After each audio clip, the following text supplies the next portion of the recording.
Playoffs? Don't talk about it. Playoffs? You kidding me? Playoffs?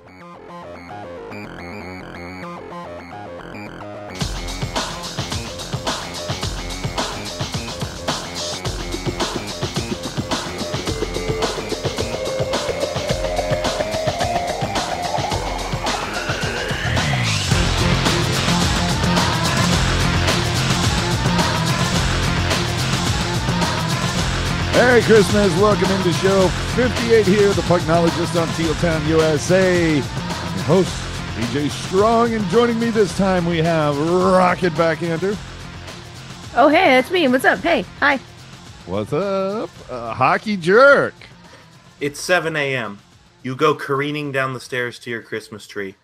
You see the first one there. You wanted to open it all week. You open it up. You look inside. It's a scrap of paper with my Twitter username on it. You're welcome. How are you? Oh my God. Bah humbug. Remember to subscribe to the cast on SoundCloud or your podcast platform of choice. Throw us a review on iTunes. Subscribe to the YouTube channel and check out Tealtown After Dark going live after every Sharks game. And hit us up on Twitter and Instagram at Tealtown USA and leave a comment below. So let's get into the last 2 weeks that were in Sharks hockey since we missed you last week. Technical difficulties will occur, people.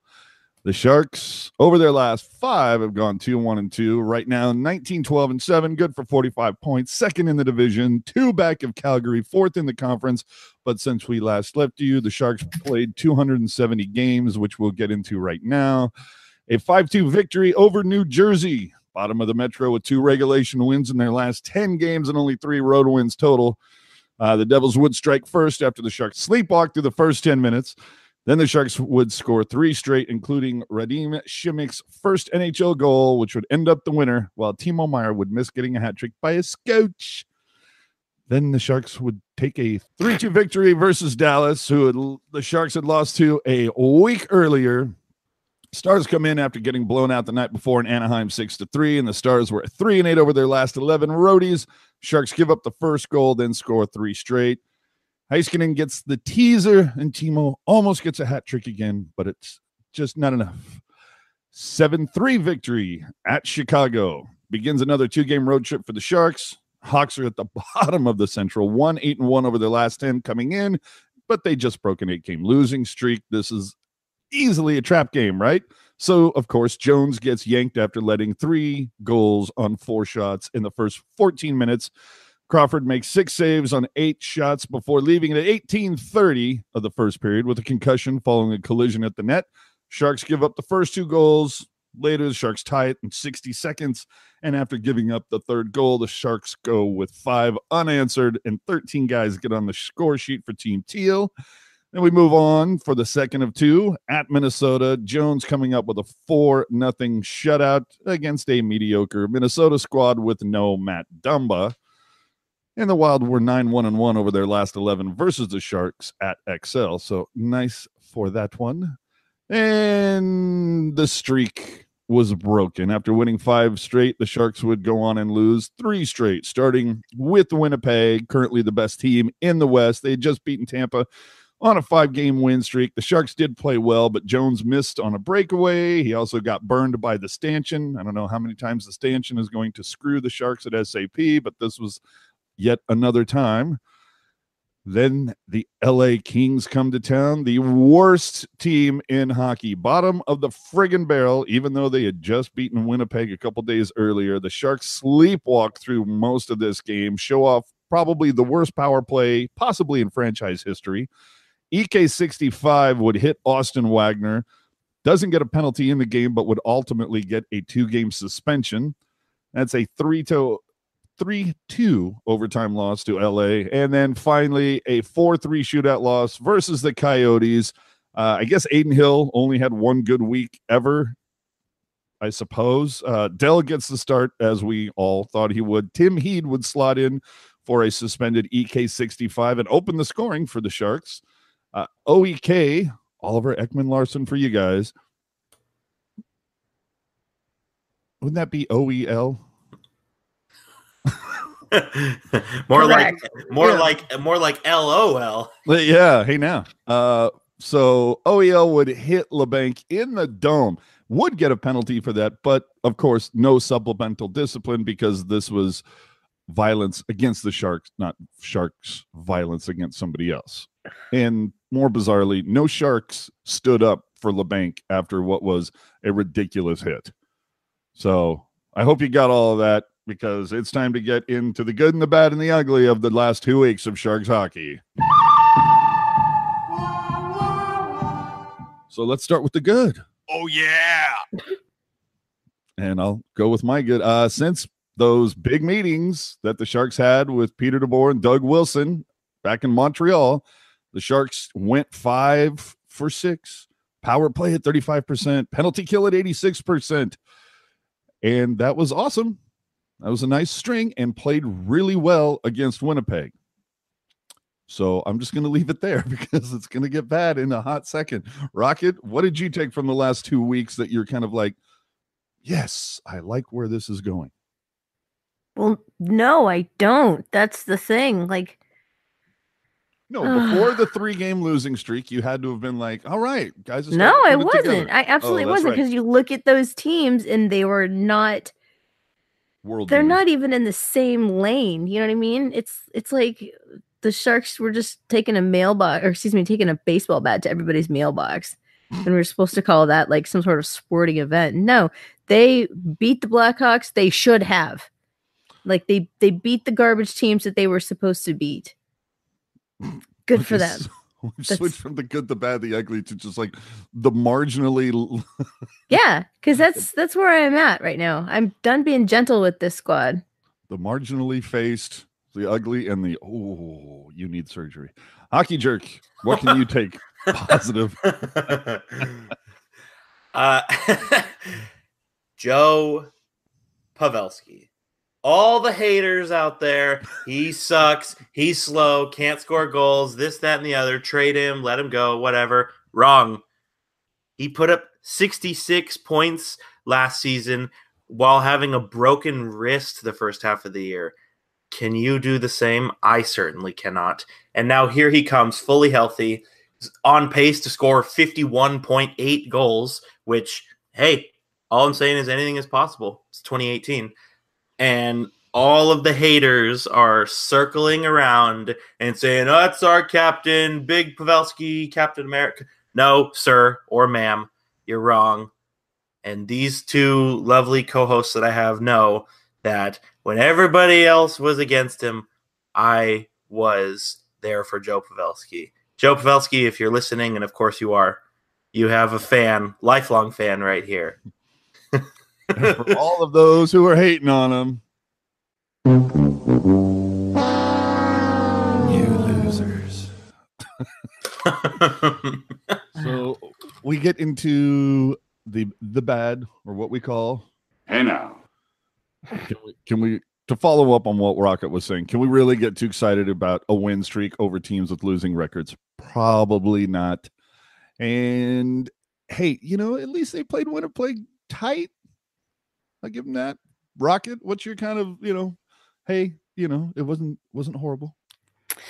The bad. I think the bad is that the Sharks aren't able to get anything really done in 60 minutes. They do push it to overtime.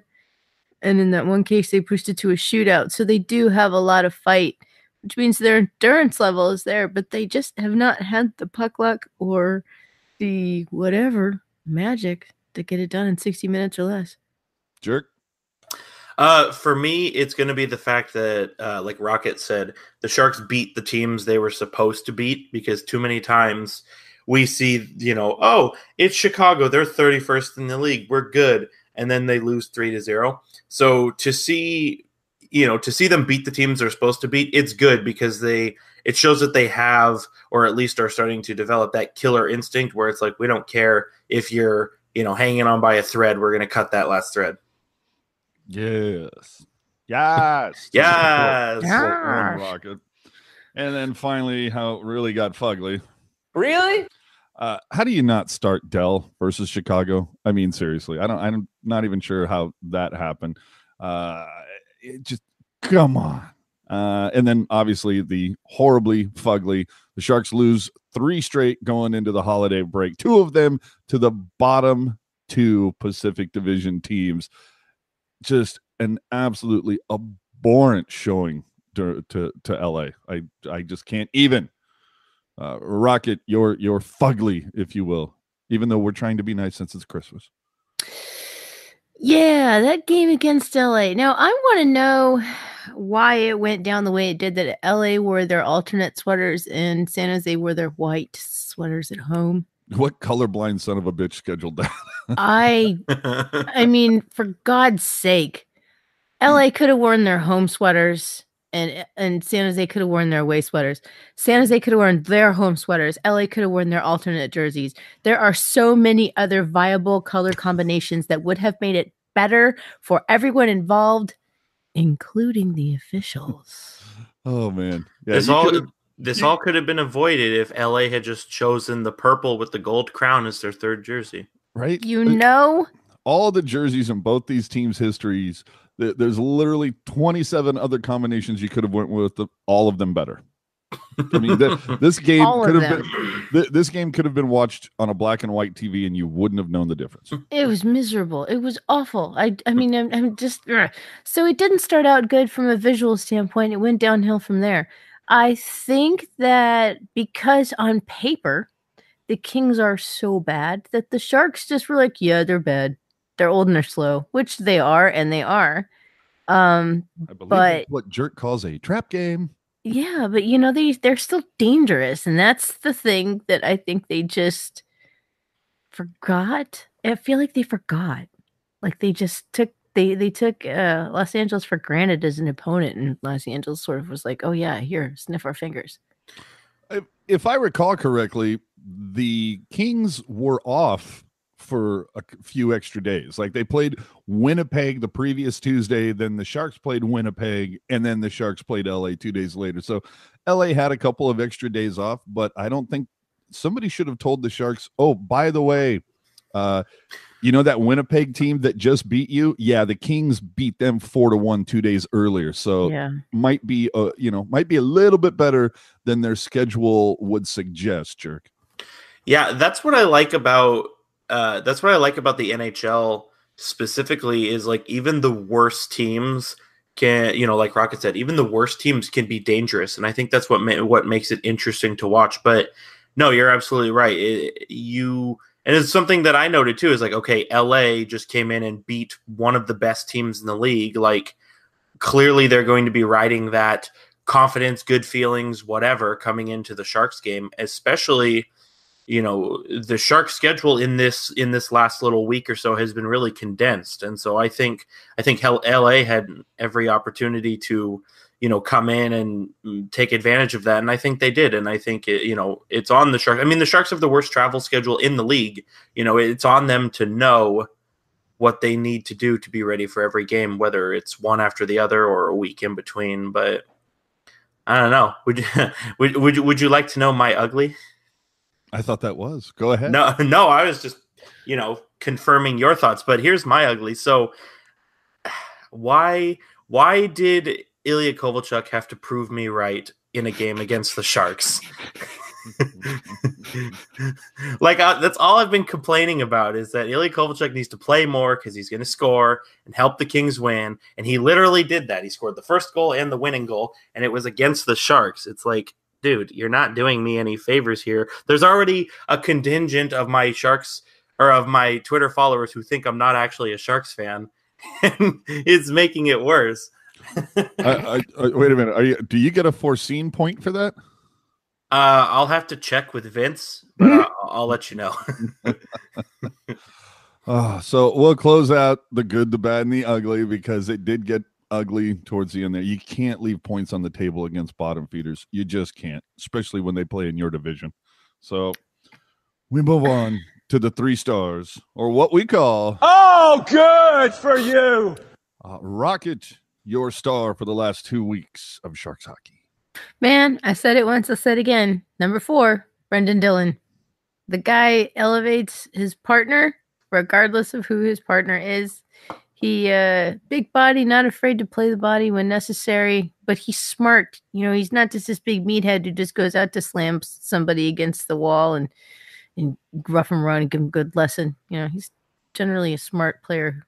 So, hey, I thought he looked good with Tim Heed the other day, like you said, elevates it. But +9. Yeah, but this is it's like I believe this is second consecutive that you've taken Dylan. So he will be off the table for you next week. You will have to choose somebody else. Hockey Jerk. Hey, Brendan Dillon, big heart, bigger butt, right?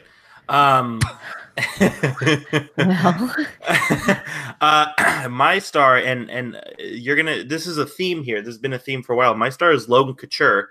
And as long as he's been on this team, which is we're coming on 9 years now, he never gets talked about the way that he probably should be. And when he comes into this season, gets the big 8-year extension, the big bucks, you're thinking, oh, okay, here we go, another long-term deal. It's going to blow up in our face. But Logan Couture is actually having his best statistical season right now, despite being on the new big 8-year contract. He's on pace for 77 points, which is at least 10 points over his career high. I don't recall the exact number, but there was a while where he was actually on pace to be above 82 points. And I think you can contribute that to obviously the line mates he's playing with. But I feel like despite how long Couture has been good and how long he's been on the team, I feel like he's a guy who keeps getting better despite the fact that he's now on one of those big high risk contracts.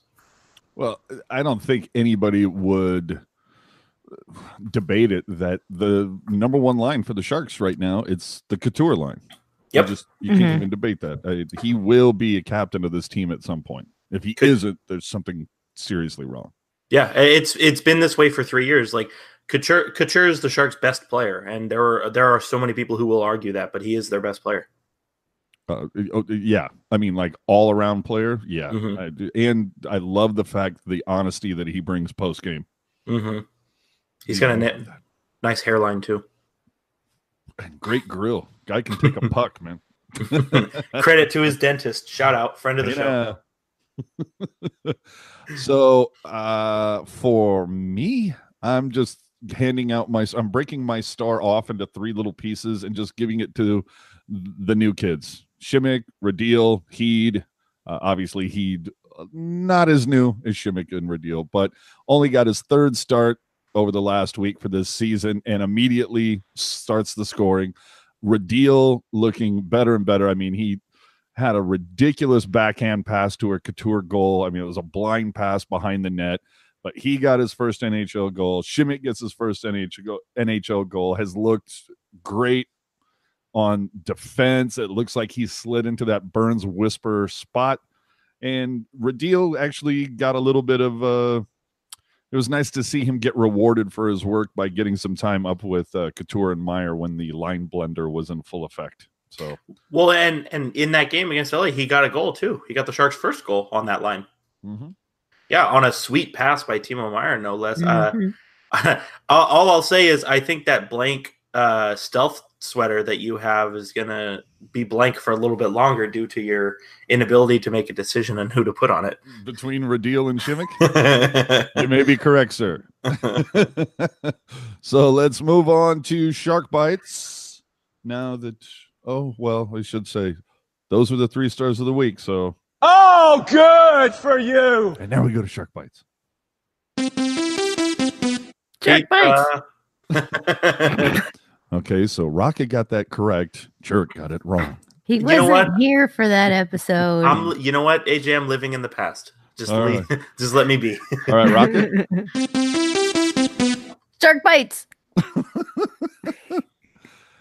I like it better than the chomp, but okay. Either way, Antti Suomela was sent down to the CUDA as Chartier got called back up to the big club after posting 8 points in 8 games in the A, and Suomela would get his first goal in the A versus San Diego. Sweet little, I'm trying to remember who fed him. It wasn't Gambrell, but either way, it was a solid goal. CUDA still continue to kick some butt, I believe, going 7-3-1 over their last 11. Good on you. Has the play of Radil solidified the 4th line and stopped the shuttle between the Sharks and the CUDA, Jerk? Yes, it has, because Radil has come in and he's made the most of his limited minutes on the fourth line, which is something that we have seen a lot of guys who get called up struggle, where, like with LeBanc or even Timo Meier, where you have these skill guys called up, but they're on the fourth line, and so they don't do anything. But then here comes Radil, who you could argue is the skill guy. And remember, Radil's not young. I believe he's 28. He's a pro. I don't know. He's a veteran of professional hockey, if that makes any sense. And he's come in to the fourth line, and he's made it that much better. And as you alluded to, AJ, he even got some time with Couture and Timo Meier for his efforts, and he got a goal against the LA Kings. So I think the black hole that was the fourth line, I think it's slowly closing up. Yes, and checking my notes, he is in fact 28. So that does not receive a foreseen point. Circle, square. Yes. Conversely, has Shimmick made Ryan, Heed, whoever, expendable Rocket? No, I don't think so. I think you want to keep all these kids around because somebody's going to get injured. Kids? Isn't Heed like 28? Whatever. I'm still, man, you know what? They're still younger than I am, so they're all going to be kids. Right? You're kids in your hockey. You're a kid. You're a kid until you retire from the NHL. That's as far as you're a kid until you're older than me. Hey now. Well, yeah. But speaking of the CUDA, again, they've won 7 of the last 10. Francis Perron continues to lead the team. He's on a point or a point per game pace right now. Sick. How has he not gotten a look yet? I think because if you think of the Barracuda as a mixed drink, Francis Perron is the straw. But thank you. I'll be here all podcast. But like, you remember 3 months ago when Perron was the throw-in? Yes. For Erik Karlsson, and now he's literally, like I said, is the straw for the Barracuda. Like, I think the reason why he's not being called up is because if you take him away, then the Barracuda will severely suffer.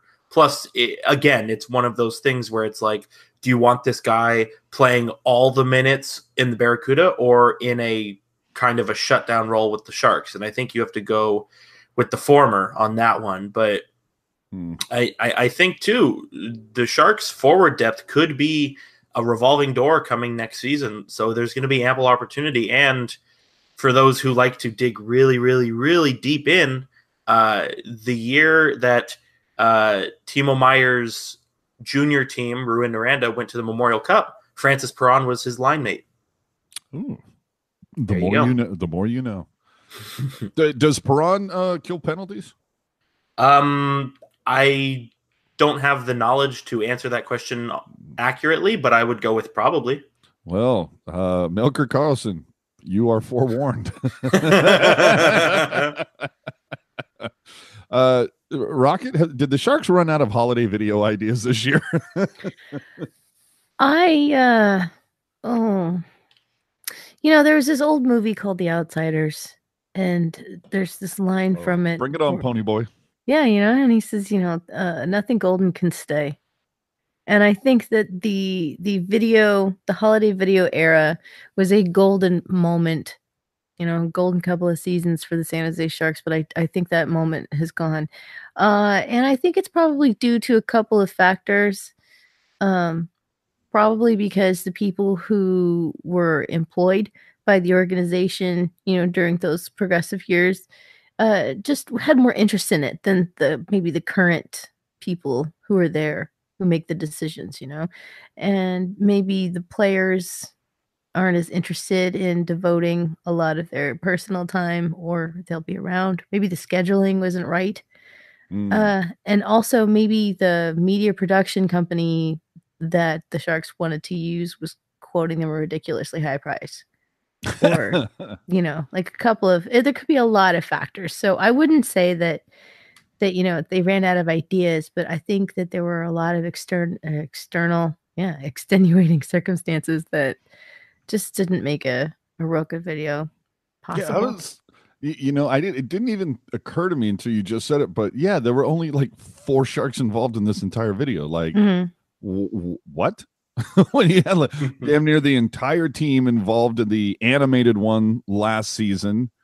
Obviously, Holiday Sweater featured a lot of Sharks, but what's funny is like none of like the big names were in that. You know, there was no Couture, all third and fourth line. Yeah, no Marlowe, no Thornton, no Burns, no Vlasic. It was all the young guys, and you know, a hot 3 seasons later, and only 3 guys from that video are on the team. Well, and that's the other thing too, is like I actually watched all of the Sharks holiday videos from the last 7 years last night because I was feeling nostalgic and also kind of annoyed at how they've gone off the rails the last 2 years. But it's like What I remember with last year. Last year was that stupid animation one. Oh, yeah. I thought it was cute. Yeah, okay, I'll give you that. It's cute. It's for the kids, but it's like Wu-Tang. It's for the children. Yes, but none of us here are kids, right? Where's the grown-up holiday video? But like I just think about how creative they were. Like Holiday Shopping Network, creative. Holiday Sweater. Inside the Sharks holiday video expose, like those were all creative, one of a kind of deals. I really did like the holiday party one. Oh, that one, a very underrated one, dude. When Ruzanowski keeps just dropping fact bombs, and like Remenda and Hahn and Baker just kind of like, get us out of here now. But and now it's like okay, like the cartoon last year, it's cute, fine, whatever. But like this one, like the bit that they did is literally a bit that thousands of people have done. Like it's nothing new, it's nothing unique. That was my kind of complaint about it. I'm like, this is something that we've seen from late night talk shows, like from David Letterman 20 years ago. Exactly. Well, and 5 years ago. And I remember too, like they were like legit funny too, because there were a lot of the players who kind of embraced it. You know, they weren't just like, oh God, I've never acted a day in my life, I'm a stick in the mud. Like they actually like took it, you know, took it as if it was a very serious thing. They committed. Yeah. Like with Joe Thornton in the expose, he was like, I could have given sloppy to Brent Burns, but that's not a good friend. Like I die every time I hear that. And now it's just like, oh yeah, Brendan Dillon is Santa. Woo! Ooh, let's go to Sharks Ice and do it too. Yeah. I did appreciate that. I will say for the latest holiday video with Brendan Dillon as Santa, I did like the line from I believe Timo where he's talking to me. He goes, Dilly, it's not a date. Wrap it up. That one was good. That was a great line. So also in Shark Bites, what in the actual F is going on with Marc-Edouard Vlasic? I mean, going for the green jacket in a big way right now, -16, and we all know plus minus is not the end all be all, but we're talking about Marc-Edouard Vlasic, who is usually so solid, having his easily the worst game. And in fact, what game was it? Was it the LA game where he got a goal and then immediately got burned? No. I'm sorry. It was the Arizona game. Yes, I believe it was, because Garland got a breakaway and scores, but who there was another player. It wasn't Hammer, but there might have been. I just know there was one where he like totally quit on it. Yeah, no, there was two, like, and they both happened within like 15 seconds of each other. It's like after he had made a great play, he had 2 assists versus Arizona. He'd only had 1 point in his previous 17 games. So it's like, oh, maybe Vlasic's starting to turn it around. And immediately after his assist on Hurdle's goal, less than 2 minutes later, he gets burned not once, but twice. And I don't know where Marc-Edouard Vlasic is, where his head is at this season. Yeah, it's one of those things where like you don't want to assume anything for the chance of being wrong, but at the same time, there's literally no obvious explanation for it. It doesn't appear to me like it's a physical thing, because he appears to be skating and, you know, doing everything just fine, which tells me it's a mental thing, or at least an external non-hockey thing. But again, I mean, I don't know the guy. I have no idea what's going on. I'm sure his minutes have been reduced ever so slightly just because you have to find time to get EK65 out there. Right. But still, you could see it early in the season when he was paired with Erik Karlsson, and maybe he's not playing that well because he's, it's a new partner. He's been with Braun for the last 5 or 6 seasons. So maybe that's what it is. But then he's put back with Braun and has been with Braun for like the last 20 some odd games. And it's just been horrible. So if you think you're a dummy, you are a dummy. How does Erik Karlsson get a 2-game suspension for what was at the least what appeared to be a pretty clean hockey hit? Erik Karlsson didn't leave his feet. He didn't thrust upward. The shoulder was the first point of contact. It wasn't even called a penalty in the game. Then Oliver Ekman-Larsson straight up just drills LeBanc in the noggin, was called a penalty in the game, yet gets no supplemental discipline. Somebody explain that to me. I honestly don't know, and you can't even say it's some kind of bias because Karlsson and Ekman-Larsson are from the same country, so you can't even go that route. But it's I don't know if it has to do with the fact that a penalty wasn't called, so they want to quote unquote make up for it. But it's just ridiculous. I mean, absolutely, Karlsson should have been, reprimanded for it. I don't think 2 games is the way to go. I think at most you do a game, but I think it should have been a fine. But yeah, like you said, AJ, Ekman-Larsson tried to, give LeBanc, a flying elbow intentionally, and everything was all kosher after the fact. So I'm not sure exactly what happened there. Well, the Sharks play Arizona in about 3 weeks in the middle of January. And I'm looking for somebody, whether it's Dylan or whoever, they run Ekman-Larsson because no one stood up for LeBanc after that hit. So I would hope at some point, I guess I shouldn't say that. Later in the game, Pavelski gave OEL a love tap behind the knee, and Ekman-Larsson went down so easily. I don't understand how that he doesn't get called for embellishment. But anyway, the Sharks have announced their annual sampling with the Sharks. That'll be Tuesday, March 5th. We will see what the pricing will be. Rocket has actually attended one of these. What is it worth the well, okay, let me ask you this. What did you pay? What was the ballpark for what you paid to attend the event? Shoot, it's so long ago I don't even remember. I think it was $250. Okay, see, now I don't have much of a problem with that. And when you went to the sampling with the Sharks event, that's when it was held at like Club Auto Sport or yeah, it was terrible. Yeah, some off-site venue that had to be rented and blah blah blah. Well, the last season it was held at the Tank, and this season it will be held at the Tank. But last season the price for attendance went up considerably, and they offered one of those VIP options where you can get in an hour earlier and you get a little extra food or something, and you probably get to rub some elbows a little bit more. Who knows? But we did do an interview with the Sharks Foundation rep, Heather. Oh, why can't I remember Hooper? Heather Hooper. That's for some reason I had a different name, but Heather Hooper. And she did mention that there was a lot of blowback about the price increase. So while the date has been announced, it'll be interesting to see how the pricing works. So that wraps up Shark Bites, which means it's time to go around the horn. Or wait a minute, hold on. We're taking it around, right?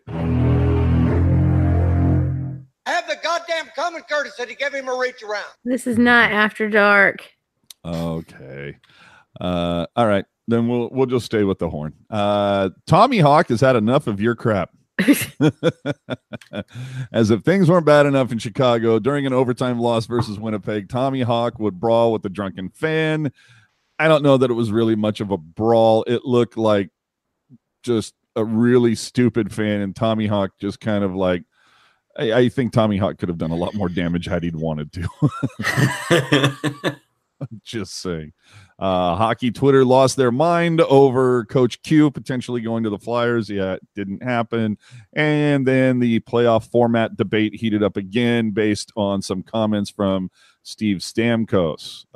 Just real quick, just, show your work, but do you want to keep Rocket the current format, or would you like to go back to the 1 versus 8? I don't care.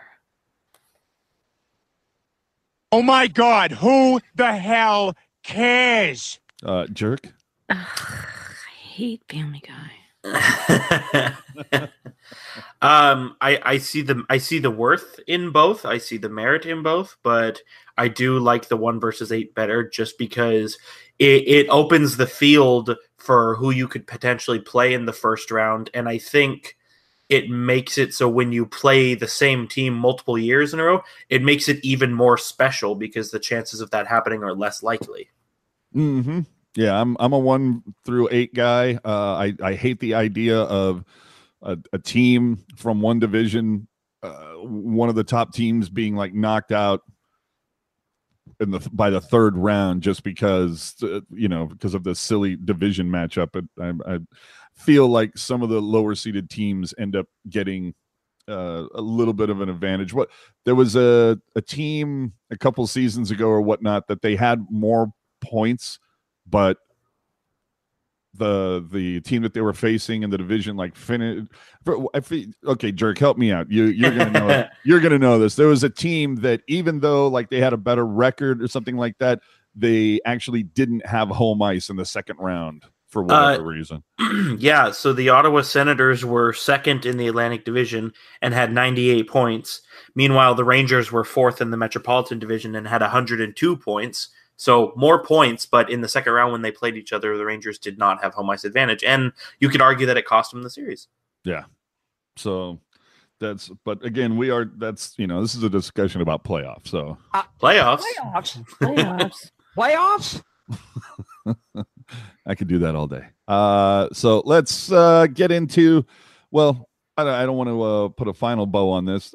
Any other fun stories that have happened over the last 2 weeks? Any other holiday videos from other teams that have stood out to you? Because I will say, I'm sorry. I'm going to be honest. I thought the holiday video for the Sharks this season was uninspired and kind of boring and very just unoriginal. We've seen it 1,000 times.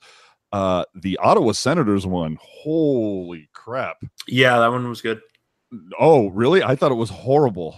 Oh, I couldn't make it through the entire video. It was horrible in the actual content quality. I'll give you that. But again, goes back to what I said about the Sharks one. In terms of uniqueness and being unlike everybody else, I think it was a 10 out of a 10. How many other teams did something like that this year? That's true. But Dylan DeMello as a director, holy hell. I like to think that the quality of Sharks holiday videos left San Jose with those 3 guys who went to Ottawa. I think it kind of started to go downhill when Matt Nieto got traded. Also very true. Yeah. Yeah, I could see. Well, has anybody seen what Colorado did this season? Was there anything that went out? Yeah, I gotta wonder. Maybe a rap? Yeah, that's what I was thinking. Neats beats on the track. Did you see Jason Demers' tweet about holiday sweater? No. Yes. Yeah, he put out a tweet that essentially said something along the lines of, I appreciate the shout out, but do we really need to go over this when only 3 guys from the video are still on the team? He also followed up to say that it might need an update and maybe get Logan Couture to sing some Drizzy Drake. Yes. Wow. Jason Demers, though, for those who don't know, Jason Demers does like to stir the pot a little bit on Twitter. Just a scotch. Yeah. Yeah, I appreciate the replays of this, but might need an update when only 3 guys are left from this video. Maybe get Logan Couture to sing some Drizzy. XOXO. Let's see. So apparently there was some kind of ice patch or something discovered in a crater on Mars, and the English language KHL Twitter account suggested that the 2049 KHL All-Star Game be there. And I'm sure that somehow Jaromir Jagr will be involved. And the Whale came back. Oh, the Whale. Oh, but just before we get to that, by the way, if you're not following Jason Demers, he is a pretty good follow on Twitter just for his cover photo alone. I'll leave it at that. The Whale. Oh, my Lord. Just Carolina, do yourself a favor. Play the rest of the season in those jerseys. Man, those are good looking sweaters. Let me tell you, those things should be flying off the shelves right now.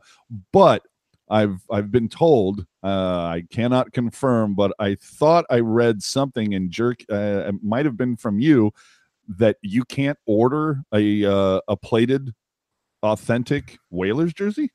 No, well, Gen X and I were talking on Twitter, and you can't order the Whalers jersey anywhere. Not on the NHL shop, not on Cool Hockey, not on, Real Jerseys, not from China.com. You can't order from...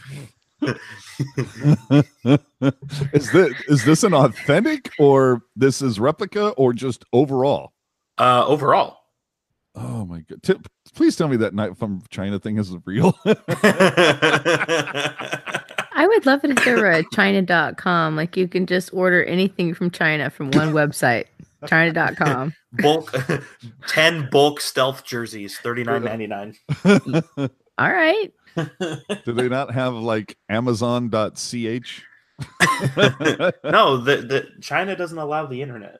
Oh. No, they do. It's like DHgate and AliExpress. They don't allow the internet. God, Puck Guy would be so comfortable in China. As would Winnipeg. Oh, jeez Louise. I'm sure the weather's better. Hey, now. Pollution, though. Okay. Who doesn't love smog? Getting ingested with smog. Who doesn't love that? Moose, probably. Well, if you ever were in LA in the 80s, you would know exactly what that's like. So let's tell you about the games that are coming up before the end of the season, because you will not hear from us for the rest of 2018. You will hear from us in 2019. So we got versus Anaheim, only 2 points behind the Sharks. Or I'm sorry, the Sharks are only 2 points behind. No, I got that right. I was thinking of Calgary. My bad.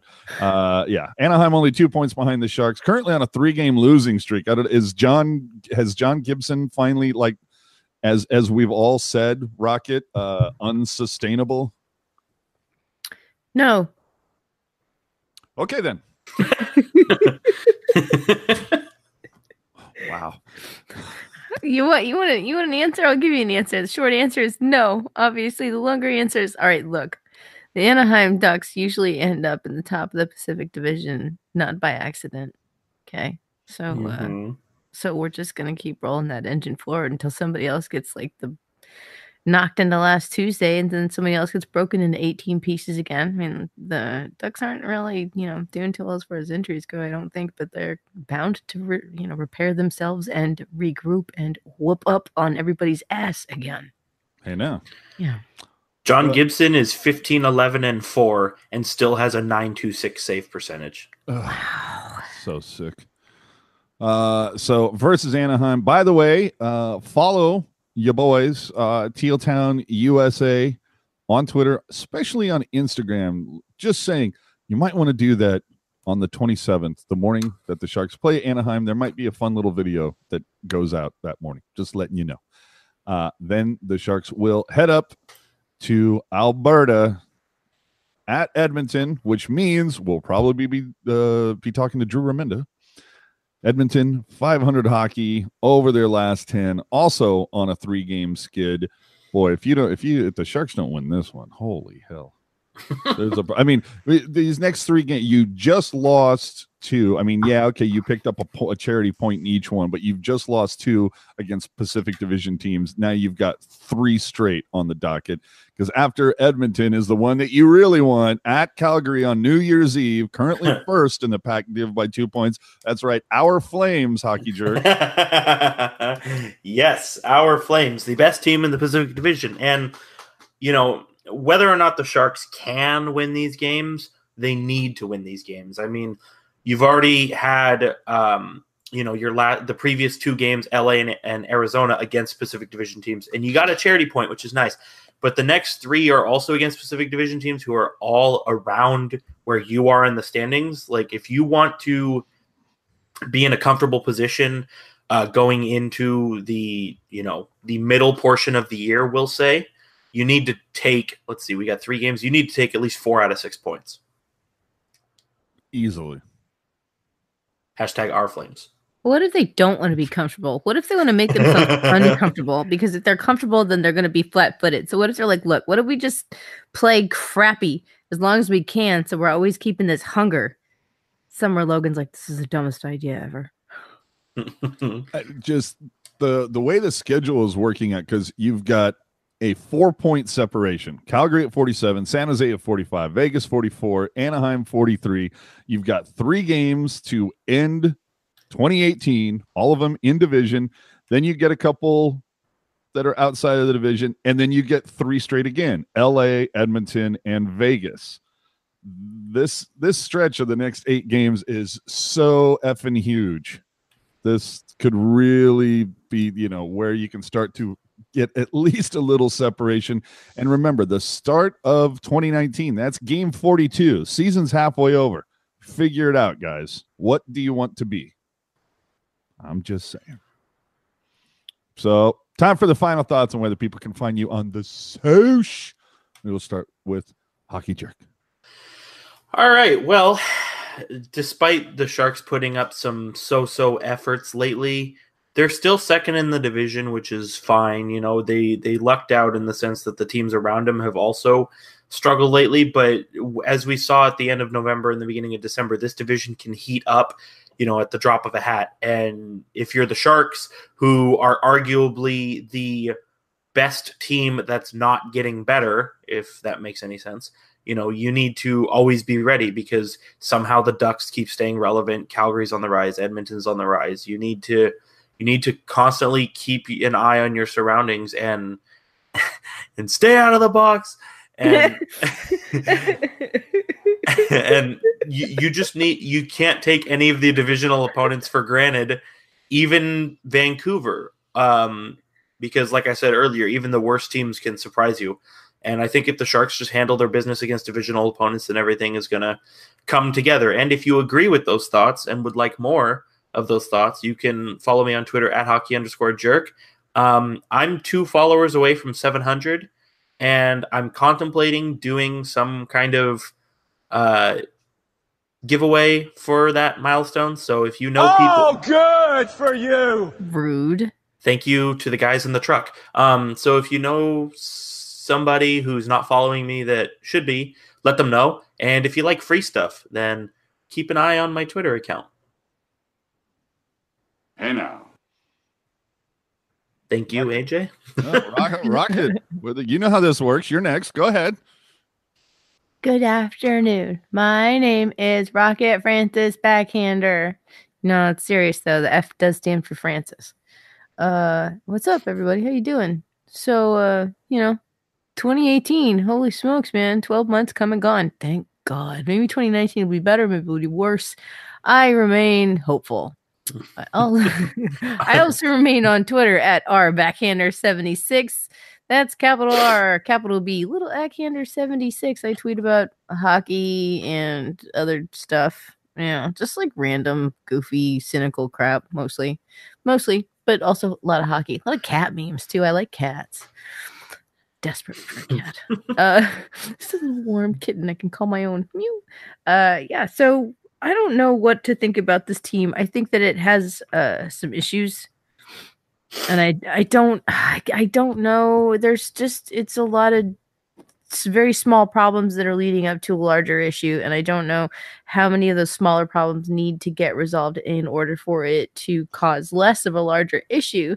But I can take solace in at least this is a bunch of small cracks and not one very huge, giant crack that nothing can repair. That would be bad. So, there's hope still. Gotta remain hopeful, because if you don't remain hopeful, then what's the point, right? Yep. I do. Will 20 Speaking of huge giant cracks, you're going to be talking to Drew Remenda in about a week. No, I'm kidding. Will 2019 be better or worse than 2018? You have to pick one. You can't Better. Okay. I am unsure. I am unsure. There you go. Let it go. Oh, where are they going to find you on the social?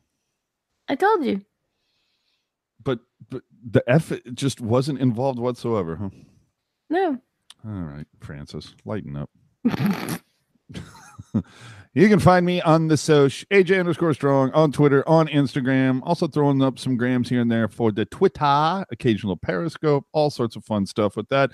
My final thought, Santa, I'm a little pissed off with you. I have a bone to pick. You know that I was very, very specific in my ask. All I wanted, $750 broken stick blade that was autographed. That's the only thing I asked for. Gosh. And you didn't come through. I'm very disappointed in you. So with that, subscribe to us on SoundCloud and iTunes or whatever podcast catcher you use. Subscribe to the YouTube channel if you will. Follow us on Twitter and Instagram at TL10USA. Again, leave us a comment below. We might respond.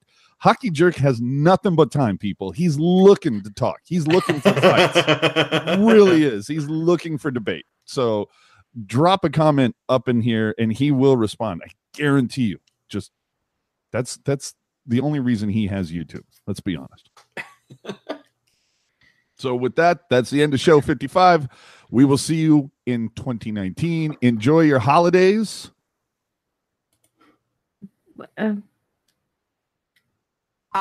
Playoffs? I meant to say show 58. Oh, what did I say? 55. 55? Oh, my Lord. Hey, now. Okay. So, yeah, thanks for tuning in to show 58. It felt like show 55. Maybe that's what I was thinking. Sure.